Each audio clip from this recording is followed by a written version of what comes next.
Bismillahirrahmanirrahim. Assalamualaikum warahmatullahi wabarakatuh. Yang terhormat Bapak Muhammad Irzad, MPDI selaku dosen mata kuliah pengembangan kurikulum PAUD. Perkenalkan, nama saya Aisyah Sylviana, NIM 2419040, kelas A. Nah, di sini saya akan menjelaskan materi tentang jenis-jenis model pembelajaran PAUD, kemudian prinsip-prinsip pemilihan tema dan cara membuat webbing. Yang pertama yaitu jenis-jenis model pembelajaran, yaitu yang pertama ada model pembelajaran klasikal. Model pembelajaran klasikal adalah pola pembelajaran di mana dalam waktu yang sama kegiatan dilakukan oleh seluruh anak dalam satu kelas. Model pembelajaran klasikal merupakan model pembelajaran yang paling awal digunakan di TK. Dengan sarana prasarana pembelajaran pada umumnya sangat terbatas, serta kurang memperhatikan minat individu anak. Kemudian yang kedua ada model pembelajaran kelompok. Model pembelajaran kelompok masih sering dijumpai pada sekolah-sekolah PAUD, namun perkembangan model-model pembelajaran selalu berkembang dan lebih variatif. Dalam model pembelajaran berdasarkan kelompok, dengan kegiatan pengaman adalah pola pembelajaran di mana anak-anak dibagi menjadi beberapa kelompok. Biasanya dibagi menjadi 3 kelompok dan masing-masing kelompok melakukan kegiatan berbeda-beda. Kemudian dalam satu kelompok, satu kali pertemuan, anak harus menyelesaikan 2-3 kegiatan dalam kelompok secara bergantian. Apabila dalam pergantian kelompok tersebut anak-anak yang sudah menyelesaikan tugasnya lebih cepat daripada temannya, maka anak tersebut dapat meneruskan kegiatan lain sejauh di kelompok lain tersedia tempat.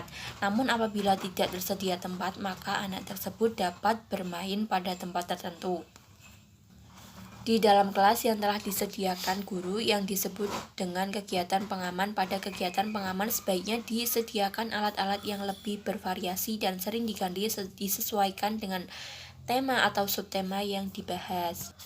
Yang ketiga yaitu ada model pembelajaran area. Model pembelajaran berdasarkan area lebih memberikan kesempatan kepada anak untuk memilih atau melakukan kegiatan sendiri sesuai dengan minatnya. Pembelajaran dirancang untuk memenuhi kebutuhan-kebutuhan spesifik anak dan menghormati keberagaman budaya dan menekankan pada pengalaman belajar bagi setiap anak. Pilihan-pilihan kegiatan dan pusat-pusat kegiatan serta peran keluarga dalam proses pembelajaran. Pembelajaran area menggunakan 10 area, yaitu yang pertama ada area ibadah atau imtek, kemudian area balok, area bahasa, kemudian area drama, ada area matematika, kemudian area IPA atau sains, juga ada area musik, kemudian area seni atau motorik halus, kemudian juga ada area pasir dan air, dan juga area membaca dan menulis. Selanjutnya yaitu model pembelajaran sudut. Kegiatan pembelajaran dengan model pembelajaran berdasarkan sudut-sudut kegiatan, yaitu menggunakan langkah-langkah pembelajaran yang mirip dengan model pembelajaran area. Karena memperhatikan minat anak. Jumlah sudut yang disediakan 5 sudut dalam penggunaan disesuaikan dengan program yang direncanakan dengan kisaran 2-5 sudut. Dalam kondisi tertentu dimungkinkan satu sudut lebih dari satu kegiatan. Alat-alat yang disediakan pada sudut-sudut kegiatan lebih bervariasi dan sering diganti, disesuaikan dengan tema yang atau subtema yang akan dibahas. Kemudian berikut aspek-aspek model pembelajaran. Yang pertama ada sudut ketuhanan, kemudian sudut keluarga, sudut alam sekitar dan pengetahuan, kemudian juga ada sudut pembangunan dan sudut kebudayaan. Keberadaan sudut-sudut kegiatan tersebut dapat ditempatkan di dalam kelas maupun di ruang sendiri sesuai dengan kondisi di PAUD masing-masing. Kemudian pada waktu kegiatan di sudut berlangsung, pendidik tidak hanya berada di salah satu sudut saja, akan tetapi juga memberikan bimbingan kepada peserta didik yang membutuhkan atau mengalami kesulitan. Model pembelajaran sentra. Adapun macam-macam model sentra bermain antara lain yaitu yang pertama ada sentra bahan alam atau sains, kemudian yang kedua ada sentra balok, yang ketiga ada sentra seni, yang keempat yaitu ada sentra bermain peran, yang kelima yaitu ada sentra agama, dan yang keenam yaitu ada sentra musik. Prinsip-prinsip dalam pemilihan tema. Dalam menentukan prinsip-prinsip pemilihan tema, menurut Dirjen PAUD dan PMDB, PAUD harus memenuhi 4 prinsip, yaitu diantaranya. Yang pertama yaitu kedekatan.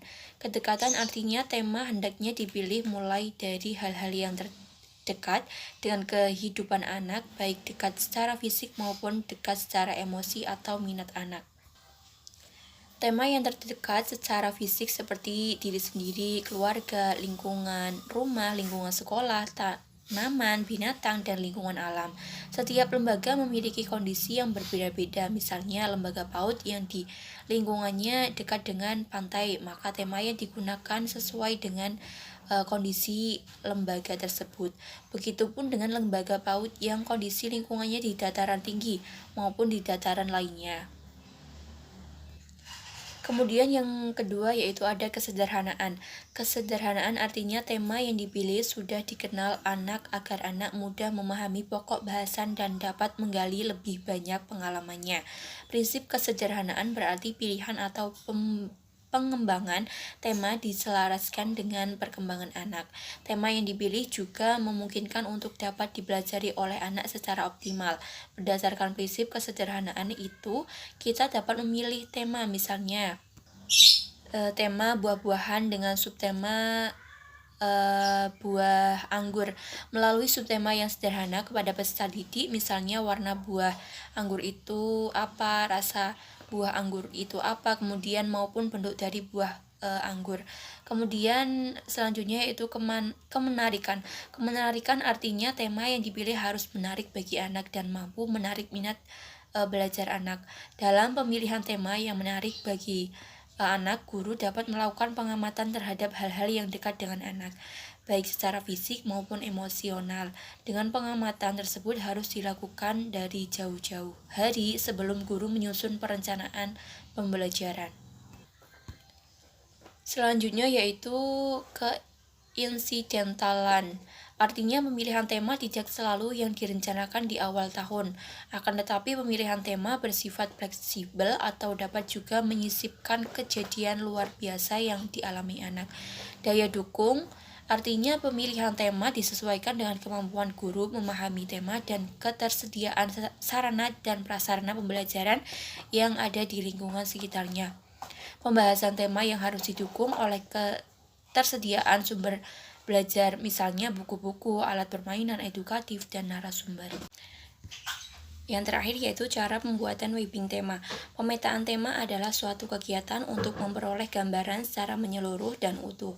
Semua standar empiris, kompetensi dasar, dan indikator serta mata pelajaran yang dipadukan dalam tema pada yang dipilih. Kemudian salah satu teknik dalam pengembangan tema yaitu melalui webbing tema atau mapping tema. Setiap tema yang telah didefinisi kemudian dikembangkan ke dalam subtema, bahkan subtema dalam bentuk diagram seperti jaring laba-laba. Ada beberapa cara dalam membuat webbing atau mapping tema, yaitu yang pertama, pastikan tema untuk utama terletak di tengah-tengah, karena hal ini untuk memudahkan kita untuk membuat banyak pencabangan subtema. Kemudian dari tema utama akan muncul tema turunan yang masih berkaitan dengan tema utama. Yang ketiga yaitu cari hubungan antara setiap tema dan tanda dengan garis, warna, atau simbol gambar. Kemudian gunakan variasi huruf besar maupun huruf kecil. Yang kelima yaitu buatlah tulisan atau simbol gambar dengan warna yang beragam. Kemudian yang keenam, jangan langsung membuat mind map, akan tapi buat daftar peta pikiran terlebih dahulu di kertas buram. Kemudian yang terakhir yaitu rencanakan tempat peletakan bagian-bagian dengan pencabangan dengan sebaik-baiknya. Baik, terima kasih. Kurang lebihnya mohon maaf. Wassalamualaikum warahmatullahi wabarakatuh.